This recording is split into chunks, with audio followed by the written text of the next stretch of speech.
Daniel believed in two things: family and trust. He believed blood was thicker than water. He believed marriage was sacred.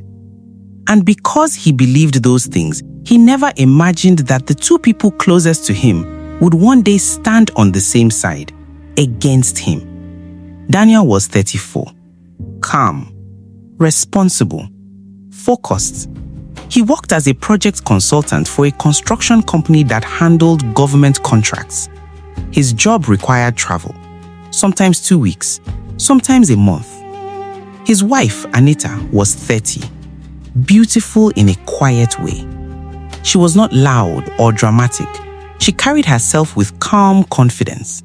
She worked remotely for a marketing agency and spent most of her time at home. They had been married for 4 years. From the outside, their marriage looked stable. They lived in a comfortable 3-bedroom apartment in the city. They had a car. They attended family events together. They smiled in photos. But inside the marriage, there were silent gaps. Daniel was busy. Anita was lonely. Neither of them spoke deeply about it. December came with harmattan dust and holiday excitement. Daniel's younger brother, Kelvin, called one evening. "Brother, school is on break. I was thinking of coming to stay with you for a few weeks." Daniel smiled immediately. "Of course. When are you coming?" Kelvin was 21, final year student, tall, dark, athletic, confident in the careless way young men often are. He had always admired Daniel. To him, Daniel was more than a brother. He was a role model. When Kelvin arrived, the house felt alive again. Anita welcomed him warmly. "Kelvin, you've grown taller again," she said, laughing. He laughed too. "It's been long, sister-in-law." She hugged him. It was normal. It was innocent. Or, at least, it looked that way. The first week was peaceful. Kelvin helped around the house. He accompanied Anita to the market once. They watched movies together in the evenings when Daniel worked late. Daniel felt happy seeing them get along. "This is good," he told Anita one night. "I'm glad you are not alone during the day." Anita smiled. "Yes, it's nice having someone around." There was nothing suspicious in her tone, but sometimes intentions do not show themselves immediately. Sometimes they grow quietly. 2 weeks into Kelvin's stay, Daniel received a call from his office. A major project required his presence in another state. Duration, 3 to 4 weeks. He informed Anita that night during dinner. "I'll leave next Monday. It's important." Anita paused. "For that long?" "Yes. I'll try to come back earlier if possible." She nodded slowly. That night, after Kelvin had gone to bed, Anita spoke again. "Kelvin is supposed to return next week, right?" "Yes," Daniel replied. She hesitated before speaking again. "Can he stay longer? At least until you return?" Daniel looked at her. "Why?" She sighed lightly. "The house will be too quiet. I don't like staying alone for weeks."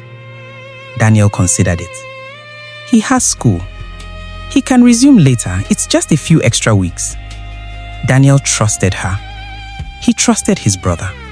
So he agreed. "Okay, if he doesn't mind." Kelvin did not mind. And just like that, the decision was made. The day Daniel traveled, Anita stood at the gate waving until the car disappeared. She went inside and locked the door. For the first 2 days, everything remained normal. Breakfast together, light conversations, random jokes. But once routine settles, space opens. And in space, thoughts grow. One afternoon, Anita came out of her bedroom wearing a short house dress. It was not inappropriate, but it was different from how she usually dressed when Daniel was home. Kelvin noticed. He quickly looked away.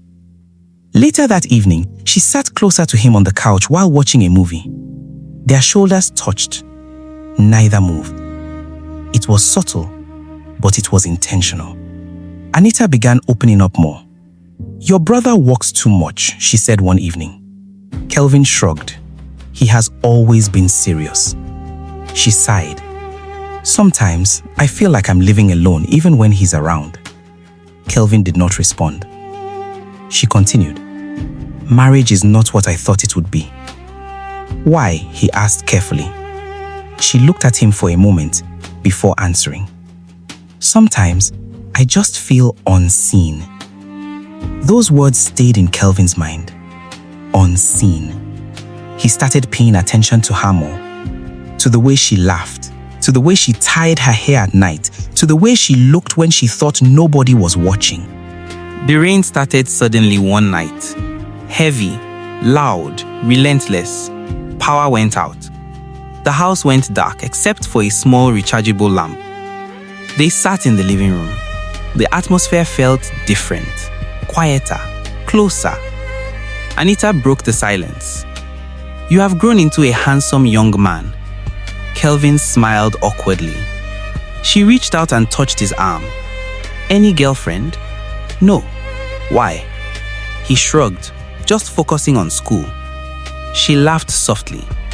Then her hand slid from his arm to his knee. He froze. He could have stood up.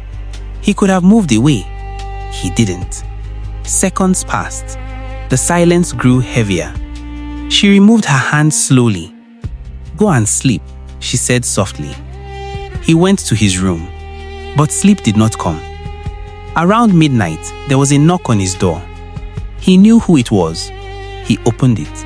She stood there. No words, no explanations. They both knew the decision they were making. That night, they crossed the line. Not by accident, not by confusion, but by choice. The next morning, the house felt strange. They avoided eye contact at breakfast. Kelvin felt guilt rising inside him. Anita acted normal, almost too normal. By afternoon, she behaved as if nothing unusual had happened. And by night, it happened again. What was supposed to be a mistake became a pattern. Days turned into routine. Daniel called every evening. "How are you both?" "We are fine," Anita answered cheerfully. Kelvin stayed quiet in the background. Daniel trusted the sound of her voice. He trusted the silence of his brother. Weeks passed. Anita became bold. She no longer pretended it was a one-time thing. Kelvin began feeling trapped between desire and guilt. One evening, he said, "This is wrong." She looked at him calmly. "It's already done." He ran his hands through his hair. "He's my brother." She replied quietly, "And I'm his wife." There was no excuse strong enough to make it right, but there was enough desire to continue. Daniel called one afternoon unexpectedly. Kelvin answered this time. "Hey bro, everything good?" Kelvin forced his voice steady. "Yes, all good." "You sound tired." "Just woke up." Daniel laughed. "Take care of my wife for me." The words hit differently. "Take care of my wife." Kelvin ended the call quickly. He looked at Anita. For the first time, fear entered his eyes. She saw it, but she did not stop. Daniel completed his assignment earlier than expected.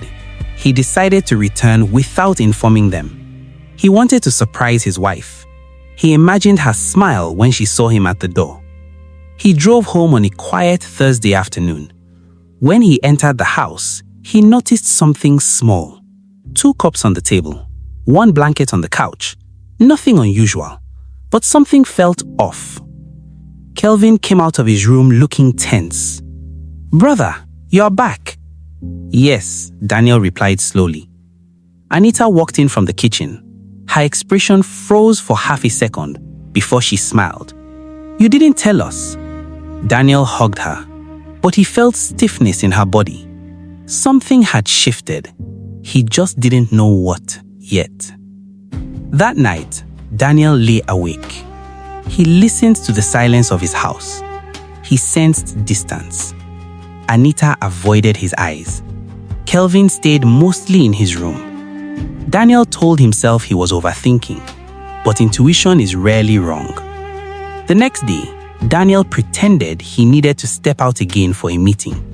He left the house, drove around a block, then returned quietly. He used his spare key. The house was silent. He walked upstairs slowly, and then he heard it. A sound, a whisper from Kelvin's room. He stood outside the door, his heart pounding. He opened it, and in that moment, the truth stood naked before him. His wife, his brother, on the same bed. No confusion, no misunderstanding, just betrayal. Daniel did not scream, he did not cry. He simply looked at both of them, and something inside him broke quietly, not loudly, not violently, but permanently.